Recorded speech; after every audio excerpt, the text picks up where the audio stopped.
John Victor అనే ఇతని మీద మొత్తం 9 కేసులు ఉన్నాయి. వీటిలో అక్రమ మద్యం, దొంగతనం, కిడ్నాప్, ఫోర్జరీ, దాడులు, హత్యాయత్నం కేసులు. దోమ రాకేష్ యువతి వేధింపులు, కిడ్నాప్, దొంగతనం, దాడులు, హత్యాయత్నం కేసులు ఉన్నాయి. కరీముల్లా పోలీస్ కానిస్టేబుల్ ని చంపడానికి ప్రయత్నించినటువంటి కేసుల్లో వీళ్ళందరూ ఉన్నారు. వీళ్ళు గతంలోనే రౌడీ షీటర్లు, ఆ ప్రాంతంలో అనేక దుర్మార్గాలకు పాల్పడినటువంటి వ్యక్తులు.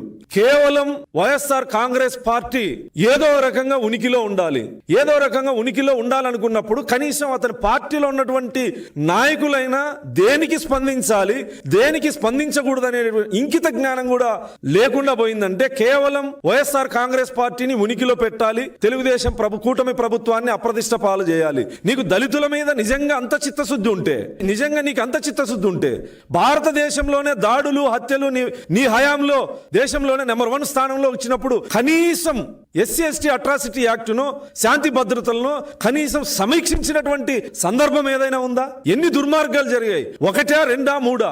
ఎంతమంది దళితుల్ని జైలు పాలు చేశావు, ఎంతమందిని హత్య చేశావు, ఎంతమంది దళిత మహిళల మీద అత్యాచారాలు జరిగినా కనీసం స్పందించినటువంటి మీరు, మీ పార్టీకి సంబంధించినటువంటి వ్యక్తి, అప్పటి హోంమంత్రి కోవూరు నియోజకవర్గంలో ఒక దళిత యువకుడు వైఎస్ఆర్ కాంగ్రెస్ పార్టీ ఆ జెడ్పీటీసీ కట్టిన ఫ్లెక్సీ దగ్గర ఫ్లెక్సీ కట్టాడని చెప్పి పోలీసులు చిత్రహింసలు పెడితే అతను బయటకు వచ్చి సెల్ఫీ వీడియో తీసుకొని ఆత్మహత్య చేసుకుంటే ఆ పోలీసుల మీద ఏం చర్యలు తీసుకున్నావు? ఆ కుటుంబానికి ఏమని పరామర్శించావు?